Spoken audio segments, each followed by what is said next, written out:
A lei da oportunidade.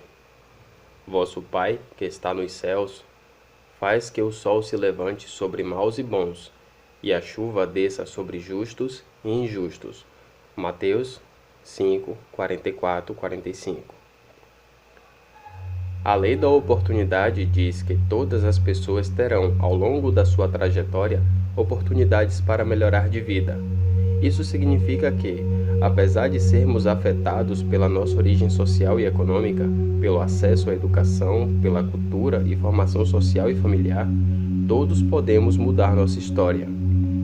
Se estamos satisfeitos, claro que não precisamos fazer nada, mas, se não estamos, temos a possibilidade de alterar nossa rota. Essa lei não promete que as oportunidades serão iguais, mas que todos terão sua cota de oportunidades. Não podemos ser simplistas e dizer que todo mundo terá as mesmas chances. Não basta escolher ser rico ou bem-sucedido e pronto.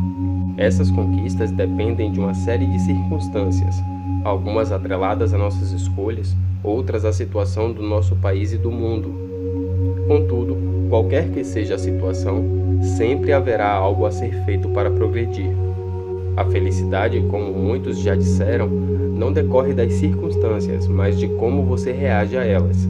Na vida, é preciso lidar tanto com fatores ponderáveis quanto com imponderáveis.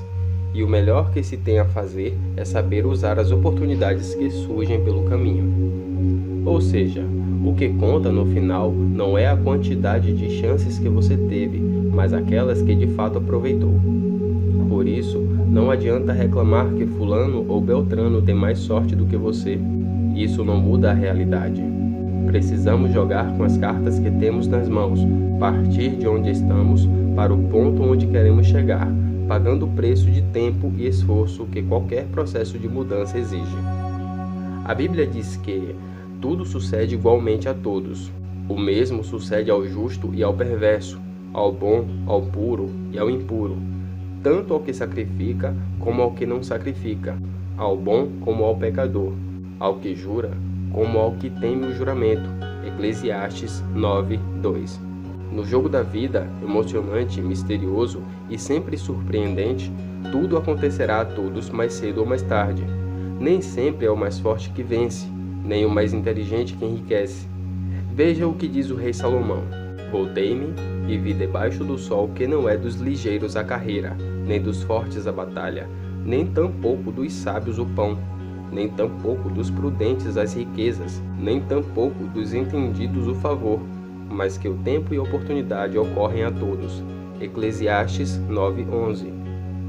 Não estamos avaliando aqui se é justo ou não, só precisamos entender suas implicações práticas. Quem vencer a corrida ganhará a medalha. Quem vencer a batalha ficará com a riqueza. Assim, o sucesso será de quem souber, quando chegar a sua hora e sua chance, aproveitar bem as oportunidades. Jesus também falou sobre essa lei espiritual. Todo aquele, pois, que escuta estas minhas palavras e as pratica, assemelhá-lo-ei ao homem prudente, que edificou a sua casa sobre a rocha. E desceu a chuva, e correram rios, e assopraram ventos, e combateram aquela casa, e não caiu, porque estava edificada sobre a rocha. E aquele que ouve estas minhas palavras e não as cumpre, compará-lo-ei ao homem insensato, que edificou a sua casa sobre a areia. E desceu a chuva, e correram rios, e assopraram ventos, e combateram aquela casa, e caiu, e foi grande a sua queda. Mateus 7, 24, 27. Note que a chuva, os rios e os ventos vêm para todos, mas alguns possuem bases e estruturas sólidas, outros não. Alguns suaram a camisa para furar a pedra e fazer fundações mais seguras. Outros fizeram a opção mais fácil de construir na areia. Fruto da lei da semeadura, que afirma que colhemos o que plantamos, uns investiram na solidez e obtiveram a segurança.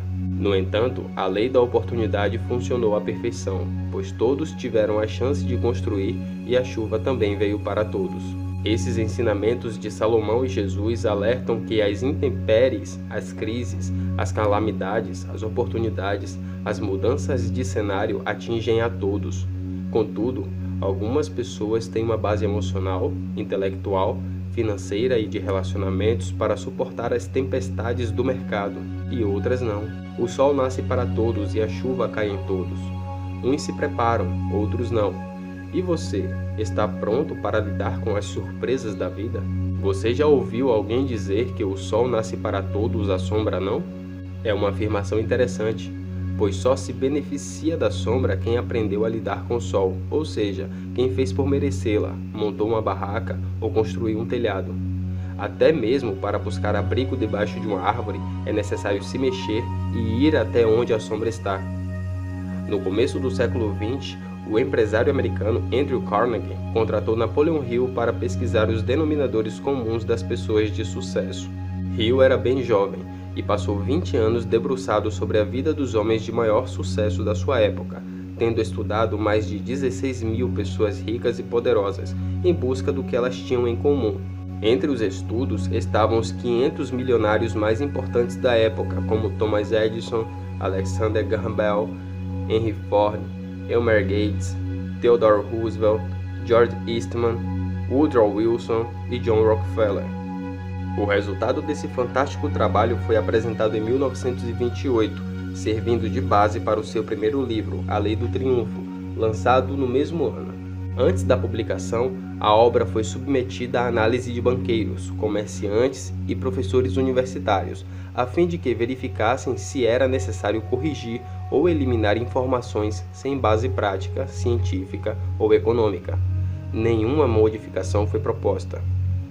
Considerado um trabalho sobre formação de líderes, o livro reúne as leis que as pessoas de sucesso seguiam consciente ou inconscientemente. Logo no início de sua obra, Hill conta uma história sobre o jovem pastor Gonçalves, que anunciou nos jornais de Chicago que daria o sermão "O que eu faria se tivesse $1 milhão?". Curioso, o rei dos frigoríficos, Philip Damour, decidiu ouvir o sermão, no qual o pastor traçou o plano de uma grande escola técnica, onde os jovens aprenderiam a vencer na vida por meio do desenvolvimento da habilidade de pensar, em termos mais práticos do que teóricos. A conclusão da história é muito interessante. Depois do sermão, o Sr. Armour disse-lhe: "Acredito que seja um jovem capaz de fazer o que diz. Vá ao meu escritório amanhã cedo e eu lhe darei $1 milhão de que precisa."